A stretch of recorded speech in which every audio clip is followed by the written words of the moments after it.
It's fascinating to think that in today's modern world, there's still a tribe that has survived for over 10,000 years by relying entirely on nature for their survival. The Hadza people don't engage in farming or livestock raising, and when it comes to making fire, they still use the ancient method of rubbing two stones together for friction, taking an entire day to do so. Despite their traditional ways, the Hadza refuse to use lighters. Anyone who has the chance to visit Lake Eyasi in Northern Tanzania can see the unique lifestyle of the Hadza tribe.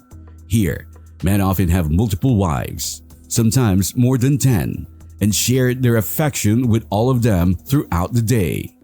The Hadza live in small family groups and move around depending on the resources available, hunting and gathering to sustain themselves.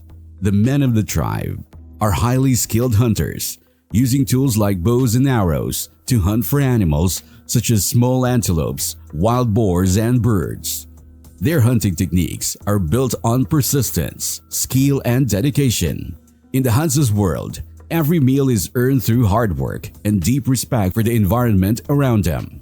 One of the most interesting aspects of the Hadza people ways of life is their relationship with hunting dogs.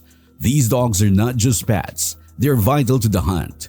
If a dog becomes ill or too weak to continue, the tribe understands the natural cycle and makes sure that nothing goes to waste, reflecting their beliefs in sustainability and survival. They make sure that every resource is used with purpose. To truly understand the Hadza, you need to appreciate their worldview. They believe that nature provides everything needed for survival, and in return, they honor and respect it by ensuring nothing is taken for granted. The Hadza, one of the most remaining hunter-gatherer tribes in Tanzania, live a nomadic lifestyle, constantly moving in search of food. Their shelters are temporary, made from branches and leaves, and can be built or dismantled in a matter of hours. This way of living keeps them closely connected to the nature, unlike the hierarchical societies most of us are familiar with. The Hadza have no permanent leaders. They value equality and make decisions collectively, with everyone, regardless of age or gender, having a voice. It's a system based on cooperations and mutual respect. In stark contrast to the rigid structures many of us experience, unlike the hustle and bustle we often feel at the end of the year, the Hadza experience time differently. They don't use clocks, calendars, or deadlines. Time for them is marked by the sun or the moon. Work and hunting during the day and dancing or hunting again under the full moon. Their approach to life is far removed from the frantic rush of modern living. The Hadza tribe way of life is guided by the natural rhythms of the season, rather than the constraint of clocks or calendars. People don't feel pressured by deadlines or the rush of modern life, which gives them more time to truly live. Women play a crucial role in the survival of the tribe, serving as the backbone of the community. They are expert gatherers, responsible for finding and collecting food, and they have an intimate knowledge of which plants are safe to eat and which have medicinal properties, all without the aid of modern tools like technology or maps. This knowledge not only keeps the tribe flourish but also ensures their health with natural remedies. In addition to gathering food, women manage household duties and care for children, maintaining the tribe's daily functioning. The men hunt, while the women take on vital roles in caregiving and food collection, creating a balanced partnership that has allowed the Hadza tribe to survive for thousands of years. In Tanzania, among the Hadza people, it's possible for a man to have more than 10 wives, but there's a unique perspective on this practice. Polygamy here isn't about flaunting wealth or status. It's deeply tied to survival and cooperation. Life on the savannah can be tough, so having multiple wives is a practical necessity. More wives mean more hands to help with essential tasks like gathering food, raising children, and supporting the well-being of the community. Each wife plays an important role, forming type of survival squad. However, there's a requirement for men who want to take on this lifestyle. They must be skilled hunters and capable leaders who can provide for not just one, but several families. With so many wives, it's clear that there's also something to do or something to converse with. Interestingly, in some countries, Having 10 wives could be considered few, with the numbers reaching up to 100 wives in some places in Hadza marriages. Families arrange the unions, but both the bride and groom must give their full consent. When a couple decides to marry, the groom's family present gifts to the bride's family, things like food, honey, or handmade tools, as a sign of respect and to strengthen the bond between families. Although polygamy is allowed, it's part of a larger cultural framework that emphasizes survival and communal cooperation. An interesting development among the Hadza people of Tanzania is their involvement in community-based tourism.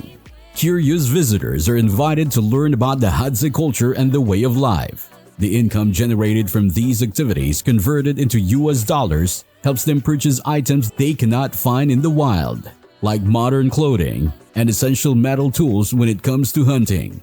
The Hadza use handmade bows and arrows created from durable acacia wood. The arrows have tips made of either metal or bone. However, hunting in the culture is a skillful and patient process, requiring an in-depth understanding of animal behavior and precise timing. Hadza men move quietly through the forest, carefully tracking animals by reading subtle signs like footprints and broken branches. Every movement is deliberate, and once they spot an animal, they often wait for hours until the right moment to strike. Their success relies on precision, with a well-aimed shot determining whether they bring back food or not. During group hunts, they communicate through subtle signals like hand gestures or low whistles, coordinating their efforts in a fluid and synchronized manner. The full moon plays an important role in their hunts. The moonlight illuminates the savanna, allowing them to track animals without the need for artificial lighting. For the Hadza, the full moon is not just a natural event, it becomes a crucial time for hunting. Honey is also vital to the Hadza. It serves as an essential source of nutrition and energy, alongside meat from their hunts. However, acquiring honey is a difficult task. The Hadza work with the honeyguide bird to locate hidden beehives high in the trees.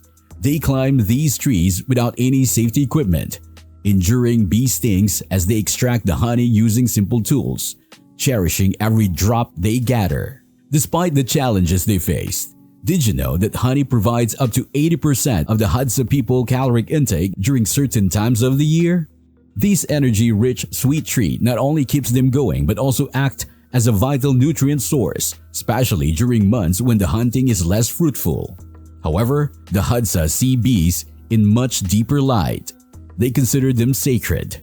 Bees are protectors of nature's most valuable resources, honey. The entire process of collecting honey is treated with great reverence, almost a spiritual ritual. Even the painful bee stings are seen as a necessary part of the journey, a tribute to the bees for sharing their treasures.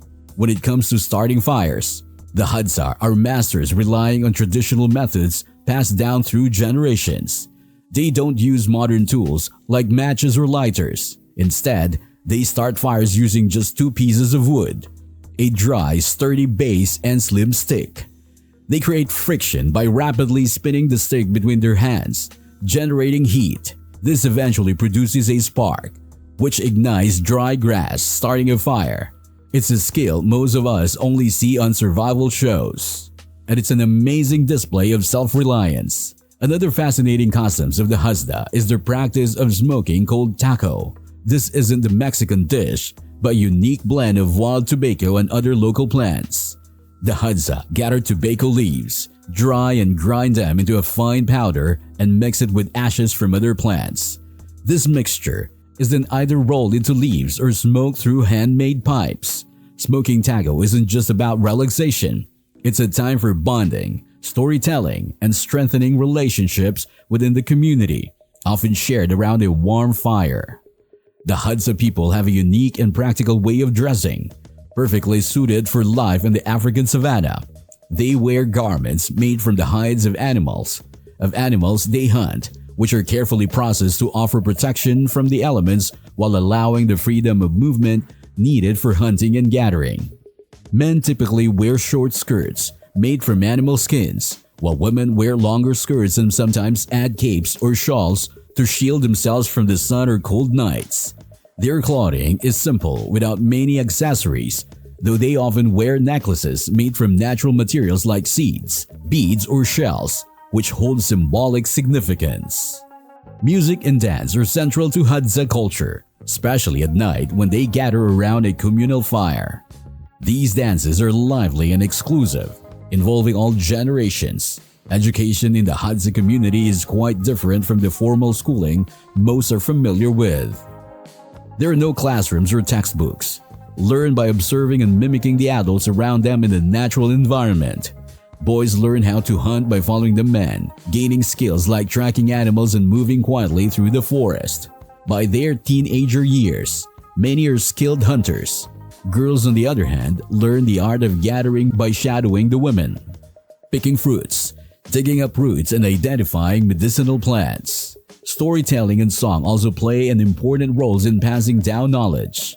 In the evenings, the Hadza elders gathers around the fire to share stories that not only entertain but also pass down vital knowledge, traditions, and values. For centuries, the Hadza lived freely, hunting and gathering over vast areas of land. However, much of their land is now being converted into farms, forcing the Hadza to adapt to new and challenging realities. Despite these pressures, many have found innovative ways to preserve their tradition with the help of various support organizations and conservation groups. These efforts aim to protect their land and sustain their cultural practices. The issue of land loss is not isolated. It's estimated that over 65% of the world's land is used for farming, and indigenous groups like the Hadza often find themselves caught between development and conservation. Nevertheless, with ongoing support and collaboration, there is hope that the Hadza tradition will continue. If you enjoyed this video, please like, subscribe, and share your thoughts in the comments about the next country you'd like to see featured. Thank you for watching, and we look forward to seeing you in the next video.